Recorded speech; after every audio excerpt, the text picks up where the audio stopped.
सरकार के साथ मीटिंग के लिए विज्ञान भवन पहुंचे किसान नेता। किसान और सरकार के बीच 10वें दौर की बातचीत। सुप्रीम कोर्ट के कमेटी गठन के आदेश के बाद आज पहली बैठक हो रही है, पर किसान कानून वापस लेने पर अड़े हुए हैं। किसानों के खिलाफ 51 दिन से आंदोलन लगातार दिल्ली के बॉर्डर पर जारी है। ऐसे में आज हो रही बैठक को बेहद अहम माना जा रहा है। सुप्रीम कोर्ट कानूनों को अमल में लाने पर रोक लग चुकी है और किसान बिल पर एक कमेटी बन चुकी है। कृषि कानूनों पर सुप्रीम कोर्ट की समिति से अलग हुए भूपेंद्र सिंह मान बोले कि किसान हितों से समझौता नहीं कर सकता। देश के फार्मर्स के ये सेंटीमेंट्स और उनके इंटरेस्ट देखते हुए मैं समझता हूँ कि उसमें जाना कोई तुक नहीं है। और दूसरी बात यह है कि जब उन्होंने जिनके लिए हमें उनको बात सुनने के लिए कहा गया है, वो कहते हैं कि हम कमेटी के सामने जाने वाले ही नहीं हैं, तो कोई तुक नहीं रह जाता। मोरा ही नहीं। राकेश टिकैत ने एक बार फिर ऐलान किया है 26 जनवरी को लाल किले से इंडिया गेट तक जुलूस निकालेंगे, अमर जवान ज्योति पर झंडा फहराएंगे। राकेश टिकैत ने कहा कि 26 जनवरी पर एक ऐतिहासिक दृश्य होगा जहां एक तरफ से हम किसान और दूसरी तरफ होंगे जवान। मीटिंग से पहले बोले टिकैत, कहा कि आज समाधान तो नहीं निकलेगा पर बातचीत आगे बढ़ेगी। समाधान आज निकल जाएगा क्या? आज तो नहीं निकले, लेकिन आज समाधान की तरफ बढ़ेंगे। 26 जनवरी के पहले समाधान निकलेगा क्या? नहीं 26 जनवरी के उससे पहले नहीं निकला। और आप तो लाइन लग जाएगी, लाइन बढ़ेगी। और 26 की रैली भी करनी है, करेंगे बात। कृषि बिल के खिलाफ कांग्रेस का हल्ला बोल। किसानों के आंदोलन के समर्थन में कांग्रेस का देश भर में प्रदर्शन। राहुल गांधी ने ट्वीट करके लोगों से आंदोलन में जुड़ने की अपील की। राहुल गांधी ने लिखा कि देश के अन्नदाता अपने अधिकार के लिए अहंकारी मोदी सरकार के खिलाफ सत्याग्रह कर रहे हैं। वैक्सीनेशन के लिए आखिरी काउंटडाउन शुरू। कल से देश में 3 करोड़ फ्रंट लाइनर्स को लगेगा टीका। शनिवार यानी कल सुबह 10 बजे पीएम मोदी देश भर में वैक्सीन अभियान की शुरुआत करेंगे। इस दौरान स्वास्थ्य कर्मियों से भी संवाद कर सकते हैं पीएम। दिल्ली में वैक्सीनेशन की तैयारी पूरी। दिल्ली में टीकाकरण के लिए 81 सेंटर्स बनाए गए हैं। 6 सेंटर्स कोवैक्सीन के लिए बनाए गए हैं। बताया जा रहा है कि करीब 75 सेंटर्स पर कोविशील्ड वैक्सीन दी जाएगी, जबकि बाकी स्थानों पर कोवैक्सीन का टीकाकरण होगा। दिल्ली को 2,74,000 वैक्सीन की डोज मिल चुकी है। पहले दिन करीब 8,000 फ्रंटलाइनर को डोज मिलेगी। यूपी में 311 केंद्रों पर वैक्सीनेशन होगा और लखनऊ में 11 केंद्रों पर वैक्सीनेशन होगा। लखनऊ में Balrampur hospital, civil hospital, Avanti Bai hospital में टीकाकरण को लेकर तैयारियां पूरी हैं। लखनऊ में 21 कोल्ड चेन पॉइंट और 62 केंद्र और 200 बूथ बनाए गए हैं। लखनऊ में 3 दिन में 51,000 स्वास्थ्य कर्मियों को टीका लगना है। वैक्सीन को लेकर फैल रही अफवाहों पर स्वास्थ्य मंत्री डॉक्टर हर्षवर्धन ने जवाब दिया है। ट्वीट करके सभी भ्रमों को दूर करने की कोशिश की है।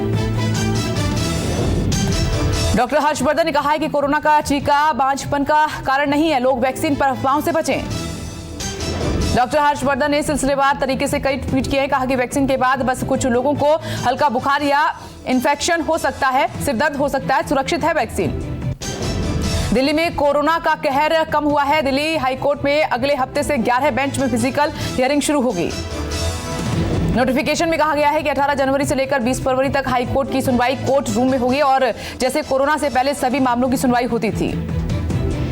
दिल्ली एयरपोर्ट पर जीनोम सीक्वेंसिंग लैब खोली गई है और कोरोना के नए स्ट्रेन की अब एयरपोर्ट पर ही जांच होगी। देश में ब्रिटेन से लौटे 100 से ज्यादा लोगों में नया स्ट्रेन मिला है। हालांकि स्वास्थ्य मंत्रालय ने कहा है कि वैक्सीन नए स्ट्रेन के लिए भी कारगर है। दिल्ली में 31 जनवरी तक यूके से आने वाले यात्रियों पर सख्त निगरानी रखी जा रही है। नेगेटिव होने के बावजूद भी यात्रियों को 7 दिन के लिए होम आइसोलेशन में रखा गया है। देश आज मना रहा है आर्मी डे। आर्मी डे के मौके पर जवानों ने दिखाया शौर्य और जवानों के कदम ताल से गूंजा इलाका। आर्मी दिवस पर गरजे आर्मी चीफ एमएम नरवणे कहा कि 200 से ज्यादा आतंकी मार गिराए हैं और पाकिस्तानी घुसपैठियों की हर साजिश नाकाम करेंगे। एमएम नरवणे ने कहा कि हमारे जाबाजों का इरादा पर्वत से भी ऊंचा है, हर चुनौतियों का सामना डटकर करेंगे। सेना दिवस पर वॉर मेमोरियल पहुंचे सीडीएस विपिन रावत। सीडीएस के साथ आर्मी चीफ, नेवी चीफ और एयरफोर्स चीफ ने शहीदों को दी श्रद्धांजलि। राष्ट्रपति और पीएम ने आर्मी डे पर बधाई दी है और पीएम मोदी ने ट्वीट करके कहा है कि सशक्त, साहसी और संकल्पबद्ध है हमारी सेना। उरी के कलाकार स्वास्थ्य रंजन साहू ने माचिस की तीलियों से भारतीय सेना का टैंक बनाया है। 2256 माचिस की तीलियों से ये टैंक बनाया गया है। जन्मदिन पर मायावती ने बड़ा ऐलान कर दिया है। कहा कि यूपी और उत्तराखंड में बीएसपी अकेले ही चुनाव लड़ेगी। मायावती ने आज अपने जन्मदिन पर केंद्र से अपील की है। कहा कि किसानों की मांग सरकार को मान लेनी चाहिए।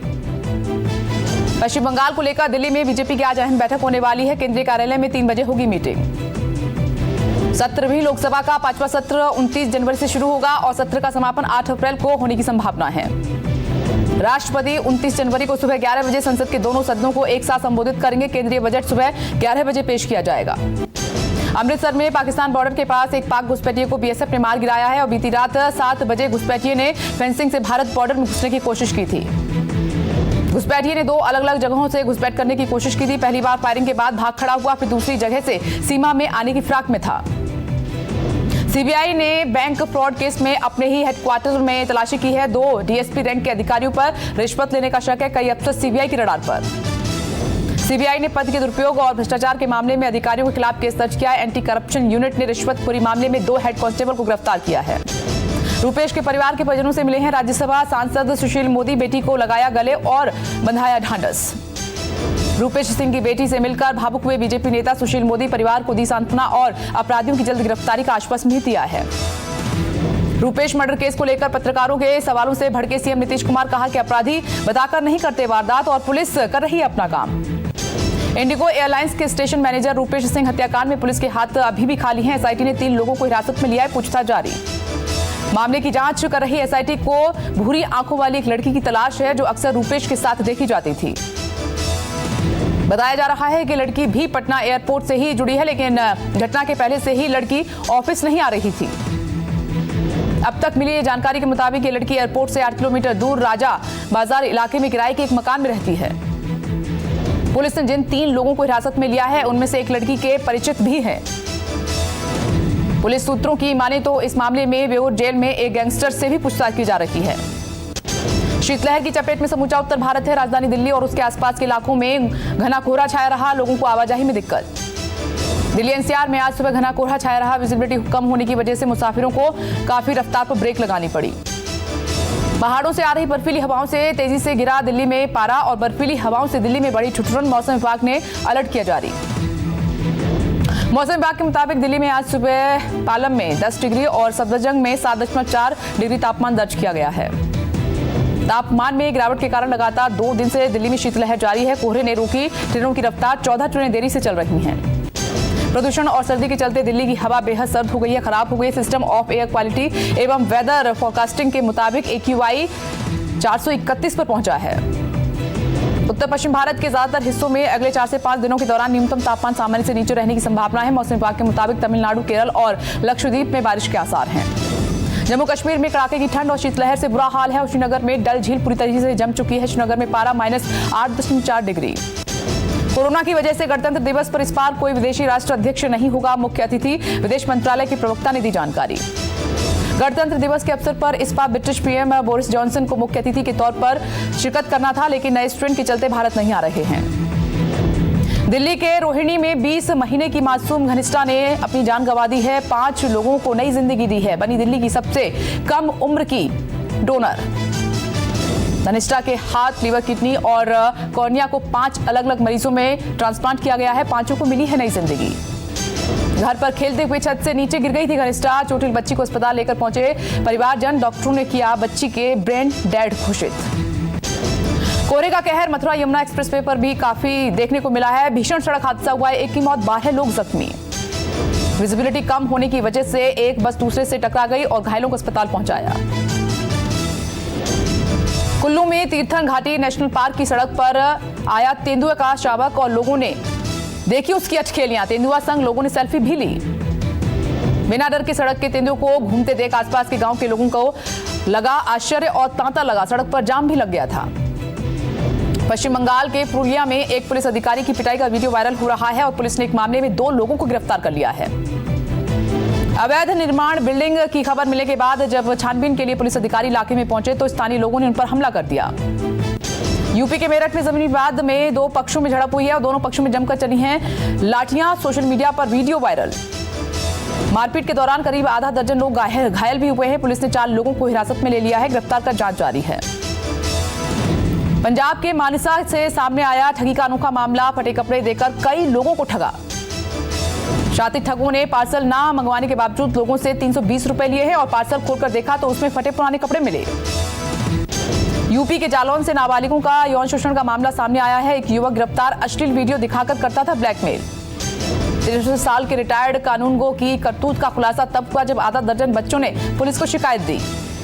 बताया जा रहा है कि रिटायर्ड कानूनगो ने बच्चों का यौन उत्पीड़न कर उनकी वीडियो बनाई, ब्लैकमेल कर बार बार यौन शोषण करता था। पुलिस को आरोपी के घर से हार्ड डिस्क, लैपटॉप और पॉर्न वीडियोस भी मिले हैं। पंजाब के गुरदासपुर में जमीनी विवाद के चलते परिवार पर हमला और पुलिस ने आरोपी को गिरफ्तार किया। हमले में एक महिला घायल हुई है, अस्पताल में इलाज जारी है। परिवार पुलिस से इंसाफ की मांग कर रहा है। बॉर्डर गावस्कर ट्रॉफी का चौथा और आखिरी मैच आज है। ब्रिस्बेन में ऑस्ट्रेलिया ने टॉस जीतकर पहले बल्लेबाजी का फैसला कर लिया है। 70 ओवर की समाप्ति पर ऑस्ट्रेलिया का स्कोर 5 विकेट के नुकसान पर 218 रन रहा है और मानस लाबुशेन ने जड़ा है अर्धशतक। लाबुशेन 204 गेंदों में 9 चौकों के साथ 108 रन की पारी खेली है। चौथे टेस्ट मैच में भारत के लिए टी नटराजन और सुंदर डेब्यू कर रहे हैं। 4 टेस्ट मैचों की सीरीज में भारत और ऑस्ट्रेलिया 1-1 की बराबरी पर है। पाकिस्तान के गेंदबाज मोहम्मद आमिर बोले हैं कि पाकिस्तानी ड्रेसिंग रूम का माहौल डरावना और मिसबाह वकार पर भड़के। पाकिस्तान क्रिकेट टीम के कप्तान बाबर आजम के खिलाफ यौन शोषण का मामला दर्ज करने का आदेश हुआ है। बजट को लेकर आरबीआई के पूर्व गवर्नर रघुराम राजन ने सुझाव दिया, कहा कि गरीब परिवारों को देनी चाहिए राहत।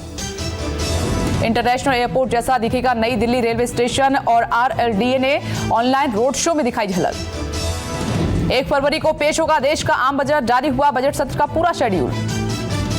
बजट सत्र पहला चरण 29 जनवरी से शुरू होगा, 15 फरवरी तक चलेगा, जबकि दूसरा हिस्सा 8 मार्च से 8 अप्रैल तक चलेगा। आम आदमी को राहत, सब्जियों की कीमतें कम होने से घटी थोक महंगाई, प्याज 55% हुई सस्ती। अमेजन पर 20 जनवरी से शुरू होगी ग्रेट रिपब्लिक डे सेल, सिर्फ 99 रुपए में आप खरीदारी कर सकते हैं। अमेजन ने प्राइम वीडियो मोबाइल एडिशन को किया है लॉन्च और 89 रुपए में 28 दिन तक देख सकेंगे प्राइम वीडियोस।